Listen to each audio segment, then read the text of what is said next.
प्यारे बहनों और भाइयों, मेरा नमस्कार स्वीकारो। देखिए, आज हम आपके लिए बता रहे हैं कुंभ राशि का फलादेश। तो कुंभ राशि का जो स्वामी है वो शनि है।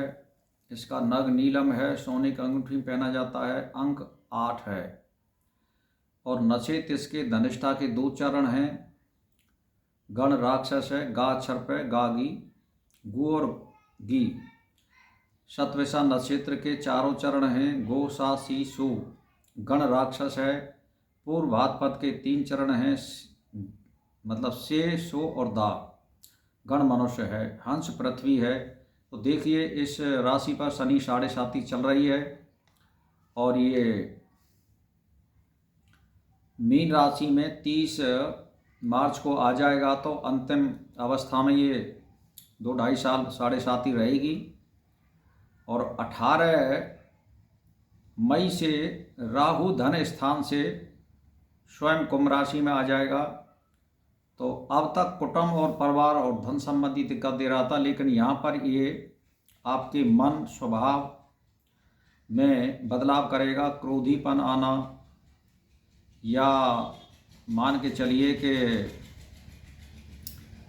अनायास कोई हानि का होना, या अनायास क्रोध आना, झंझलाहट आना, ये योग बनाता है। और यहाँ पर ये दुर्घटना का भी योग बनाता है। तो अब राहु जो है इसमें आने से आपको सावधानी बरतनी पड़ेगी। और केतु जो है इसमें सप्तम स्थान में रहेगा, अब तक अष्टम स्थान में था। तो गुरु जो है इस राशि पर वृष राशि में 14 मई तक चलेगा, जो चौथा चल रहा है। और 14 मई के बाद में फिर ये 2025 की सन में, और हम 2025 का ही इस राशि के लिए फलादेश कर रहे हैं। तो ये चौथा चल रहा है 14 मई तक। उसके बाद में ये मिथुन राशि में आ जाएगा, तो 5वां हो जाएगा और 9वीं दृष्टि हो जाएगी, जो लाभदायक स्थिति में है ये लगभग। अब इसमें आप 27 अक्टूबर से और 6 दिसंबर तक मंगल वृश्चिक राशि में 10वें भाव में आएगा, तो रोचक योग बनाएगा, ये भी इसके लिए शुभ है। और 17 सितंबर से 17 अक्टूबर तक सिंह राशि में, यानी सूर्य आने से, सूर्य की और शनि की आपस में ये जो दृष्टि का जो योग है, तो ये लगन पे गिरेगा। राहु आमने सामने देखेंगे तो यहाँ भी ये दुर्घटना का योग बनाता है। अब इसमें ज़्यादातर जो बात है कि 27 अक्टूबर जो आ रहा है और 5 दिसंबर तक गुरु जो है कर्क राशि में आ जाएगा, तो इसके 6वां हो जाएगा। तो ये भी ज़्यादातर इसके लिए हानिकारक नहीं है। तो कुल मिलाकर के इस राशि वाले के लिए 50 हानि और 60 लाभ का योग बनाती है ये कुंडली। बस यही है इस राशि वाले के लिए, संभल के रहना है।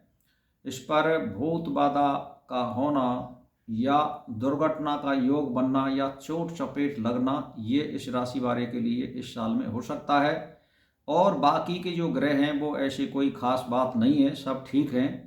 मैंने जो अशुभ है वो आपके लिए बता दिया है कि राहु और शनि और केतु और गुरु की स्थिति बता दिया है, और मंगल की स्थिति आपके लिए बता दिया है। तो कहने का मेरा मतलब ये है कि जब आप शाम को रोजीना 33 बार शनि का जाप करें उपाय के लिए, और 10 मांस हवन करें, और ओम त्र्यंबकम जयामहे सुगंधिम पुष्टि वर्धनम उर्वारुकमिव बंधनान् मृत्यु मृक्षिमामतात, सुबह इसकी 11 माला करें। महामृत्युंजय की शाम को 33 बार ओम शन्नो देवी रविष्ट आपो भवन्तु पीतय स्वयं रवशयवन्तु ने, इस मंत्र का जाप आप 33 बार जरूर करें और 10 मांस हवन करें। गाय आदि की सेवा करें, कुत्ता बिल्ली बंदर पक्षी आदि के लिए चुगा या उनके लिए खाना दें, यह इस राशि वाले के लिए शुभ रहता है। तो भाई और बहनों, मैं तो आपसे एक ही बात कहना चाहता हूँ कि आप परमार्थ करिए, भलाई करिए, परमात्मा का ध्यान और चिंतन करिए, बस अपने में लगे रहिए, परमात्मा का ध्यान और चिंतन करिए, ग्रहों की चिंता मत करिए, सब सही होगा। बस यही बात है, आप अपने आचरण पर ध्यान दीजिए। ग्रह जो होते हैं ये पिछले जन्म के कर्म को बताते हैं, हमें इनको सुधारना है। शुभ कर्म करने से अशुभ कर्म जो है कम हो जाते हैं और शुभ कर्म आते हैं फल देने के लिए, तो उसमें वृद्धि हो जाती है। इसीलिए हमें अपने कर्मों पर ध्यान देना है, यानी परमात्मा का ध्यान चिंतन और अपने शुभ काम के, जैसे आप सही काम कर रहे हैं, आप मास्टरी कर रहे हैं तो सही अपने कर्तव्य का निर्वाह करिए। अच्छी तरह से बालकों को पढ़ाइए, किसी से अपशब्द मत बोलिए। या आप जिम्मेदारी करते हैं या कोई व्यवसाय करते हैं तो उसमें ज़्यादातर झूठ बोलने से बचें। बस यही तप और यही परमात्मा का ध्यान और चिंतन है। आप मान के चलिए आचरण नहीं करोगे और परमात्मा का ध्यान और चिंतन करोगे तो वो नहीं लगेगा।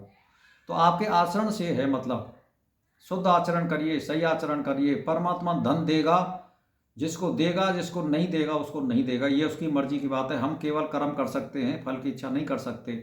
इच्छा करोगे तो वो हमारे मन को अनुकूल नहीं मिलेगा, वो तो देने वाला तो कोई और होता है। हम केवल कर्म के अधिकारी हैं, हम कर्म कर सकते हैं, हम कुछ नहीं कर सकते। और ये हमारा शरीर भी नहीं है, इसको चलाने वाला जो ड्राइवर बैठा है ये उसका है। उसकी जब तक प्रारब्ध है, जब तक ये चल रहा है, जिसकी प्रारब्ध खत्म हो जाएगी वो उसको छोड़ के चला जाएगा। तो तुम्हारा तो है ही क्या। इसीलिए हम यही चाहते हैं, आत्मा इस शरीर में है कि हे ईश्वर, हे परमात्मा, हम शुभ कर्म करें इस शरीर से जितना हो सके और दुनिया की भलाई करें, इसी में हमारी भलाई है। और कोई लेना देना इस संसार से नहीं है। माता पिता पुत्र पत्नी ये सब केवल लोभ से चिपटे हुए हैं आपसे, इनका कोई लेना देना नहीं है। मान के चलिए पिता किसी अपनी संपत्ति को किसी दूसरे को दे करके देख ले, फिर उसकी पता लग जाएगी। पत्नी अपने पति से कुछ अपशब्द कह के बोल करके देख ले, क्या स्थिति होगी। तो कहने का मेरा मतलब ये नाता केवल लोभ से है, किसी से नहीं है। आपको ईश्वर से मिलाने वाले जो सज्जन पुरुष हैं उनसे बात करिए, वो कम से कम आपके लिए भविष्य के लिए तो बात बताएंगे। तो उनसे मिलिए, साधु संतों से मिलिए, अच्छे ग्रंथ पढ़िए, अच्छे लोगों की संगत करिए। बस यही में सार है और कुछ नहीं है संसार में। आप चले जाएंगे जैसे आए वैसे ही, बस केवल हमारे पास में केवल आपके आचरण और धर्म जाएंगे, उसी के अनुसार आत्मा को गति मिलेगी। कोई कुछ नहीं कर सकता, आपके साथ कुछ नहीं जाएगा। तो भाई और बहनों, मेरा इसी के साथ नमस्कार स्वीकार हो।